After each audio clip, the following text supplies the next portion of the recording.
Shabbat Shalom, everybody. It's Rabbi Stephen, Rav Shmuel, Rashbi here with you with this week's 10-minute Torah.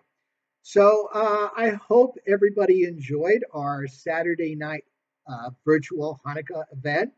We played some music. We did Havdalah. We lit the candles. We said some prayers. We played a lot of music. Everybody looked like they had a lot of fun. People were singing and playing their own music in some cases. And even in this time when people have to seclude and we can't get together in the synagogue and schmooze like we used to, we could still find these other ways to get together and, be kind of this extended family and, be together. And, it's just a wonderful event. I certainly enjoyed it. And I hope you did too. And I'd like to do more of it. We've got Tu B'Shvat coming up next month. We've got Purim, more excuses to do this. So let's do some more planning and let's have some more fun.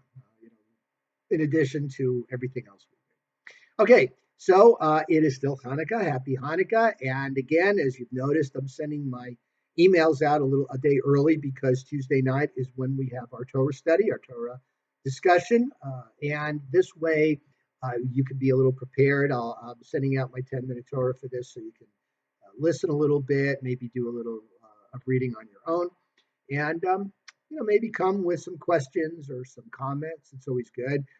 For myself, I typically read the Chumash anyway, reading in advance of next week's Torah portion, which, by the way, starts in the afternoon on Saturday. Now we're into next week's portion. Also, I've got that Tikkun, which has a commentary on the actual letters, the words, and the way they're arranged in the Torah, because that's got a meaning too. And a little bit of the Zohar, a little bit of Kabbalah, which is some very deep meaning. So, first of all, this week's portion is Miketz. That's what we're going to read on Shabbat. But for the next couple of days, and this is really interesting about Hanukkah, for a festival, a minor festival, that's not even really mentioned in the Talmud. Now, some people will suggest that that's not the case, that in the tractate of Shabbat, when they're talking about Hanukkah candles, they also talk about lighting the Hanukkah candles, the Hanukkah. And again, remember, folks, there's two menorahs in Judaism. There's the menorah from the Mishkan, from the temple, which had 7 stems. You had the one in the middle, and then you had the 3 on either side, and it was lit every day. And of course, it's the 6 days of the week, and then, Shabbat. But then with Hanukkah, there was another. It's not a replacement, but it's a new menorah. It's a Hanukkah, a Hanukkah menorah that's got the Shamash, and then we've got the 8 places to commemorate the 8 days that the 1 day's worth of supply of olive oil lasted, while they gave them time to press new olive oil, since all of the materials in the temple were defiled by the Seleucid attackers that the Maccabees put back and defeated. So, for that reason, because there was the temple restoration, and by the way, the word Hanukkah means dedication, then we do some extra things for the 8 days of Hanukkah. There is a blurb in the second to last prayer, Modim Anachnu Lach, we gratefully thank you. And we have a blurb about Hanukkah that we read. And by the way, there's also a little passage about Purim that we read during Purim for that as well. We do Hallel, a full Hallel, and we have a Torah reading. It's 3 Aliyot, unless it's Shabbat or there's a time when there's a new moon. And this year, by the way, the new month comes not on Shabbat. Very unusual. It's, in fact, when you see this, it's going to be tomorrow. So here's my announcement that the new month of Shabbat is coming. And for that, during that month, we have Tu B'Shvat, which is the monthly, which is the New Year for trees. And we'll be observing that as well. So during those days when we're reading the Torah during the week, it's taken from Numbers and it's taken from the passages where each of the tribes in turn came up and gave an offering. It was they all gave this, each of the 12 tribes gave the same offering. So the passages from that part of the Torah are read as kind of to honor Hanukkah. So having said that, let's go back to Miketz. Let's talk a little bit about Miketz. Now, here the story changes. Okay, the development changes. Joseph was confined to prison for 10 years, 1 year for each of the brothers that he kind of taunted with his dreams. Now, some people say, well, if God gave him the dreams, why the taunting? There's different ways of doing it, and things have to play out as well. So it turned out that he remained in prison for about 10 years, being kind of an aide to the warden. And then an extra 2 years because he asked the cupbearer to intercede on his behalf with Pharaoh instead of just trusting that God would let it all play out, which he did anyway. So 12 years. 12 years later, since Joseph was first confined to prison, Pharaoh has a dream. And what is that dream? He sees 7 plump, fat cows by the banks of the Nile, come out of the Nile, which to them was a god.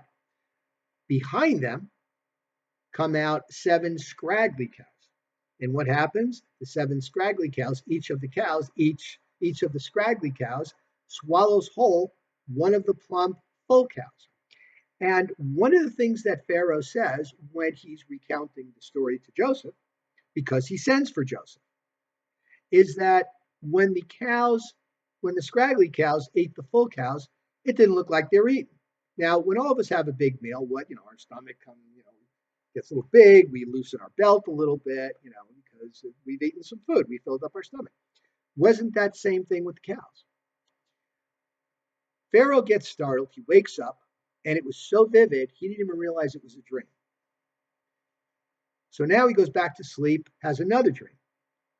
There's a stalk of grain, and on that stalk of grain grow 7 buds of grain. Behind that stalk comes up another stalk scorched by the east wind. And here in Southern California, we have a similar wind. It's very dry. It comes off, we call it Santa Ana's, comes off the desert.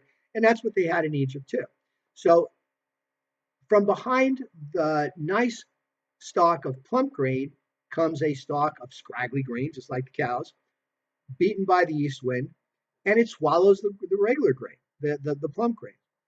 So Pharaoh, of course, is startled. He thinks because it was so vivid that it means something. So he summons his wise men and he summons his magicians, also known as necromancers. All right. So the wise men were people that just studied the texts and just kind of knew symbols and stuff. They couldn't figure it out. The necromancers. And what is a necromancer? Necro, yes, means death. And these are people that supposedly talk to spirits. They couldn't figure it out either, or at least not to Pharaoh's satisfaction to give him a specific interpretation. The cupbearer is in the midst of all this, and he says to Pharaoh, 2 years ago, you were going to put, you put myself and the baker, the chamberlain of the baker, in prison, and we both had dreams, and this young Hebrew slave, interpreted pretty good, and what he said happened. I was restored. The baker was not, was executed for his deed, and maybe he could help. So Pharaoh summons him. Pharaoh recounts his story, changes a few things to test Joseph. I mean, who is this upstart Hebrew youth that everybody says is going to be able to interpret his dreams? But Joseph looks at Pharaoh and he says, okay, first of all, it's not me that's going to interpret your dream. God is going to give me, Hashem is going to give me the inspiration to interpret your dream. So the answer is going to come from God, not me. Joseph learned a little bit being in prison for 12 years, right? Matured a little bit. So he says, the 2 dreams are one and the same dream. The 7 cows and the 7 ears of grain represent 7 good years of plenty, bumper crop. The 7 scraggly cows and the 7 scraggly ears of grain represent 7 years of famine. Not only has God told Pharaoh what to do, he's also told him how to handle this. And that is, take some of the grain from the bumper years, from the good years, the good 7 years, store it so you have it. Now, how did Joseph know this? And this is the beauty. This is what they talk about in the art scroll. First of all, notice that the cows came before the grain. What do cows do? What do bulls do? They put a bull on a plow and the bulls plow the land and they plant the grain, right? That's why the cows came before the grain.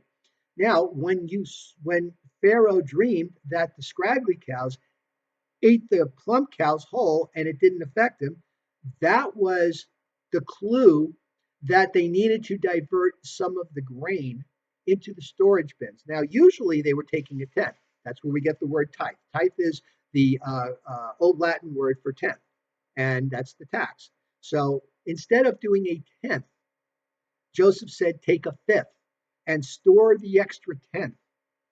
Store the extra grain in the granaries in the various districts so they don't spoil. And Pharaoh was so impressed, he said, you know what?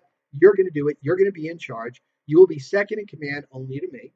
Gives him a new name, Asenath Paneah, which means hidden from view. And I read someplace else, has to do with, warming bread. And what happens?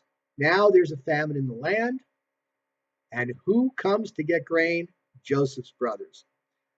Joseph recognizes them. Joseph's aged. He got a beard. He has a little hat, different dress. They don't recognize him.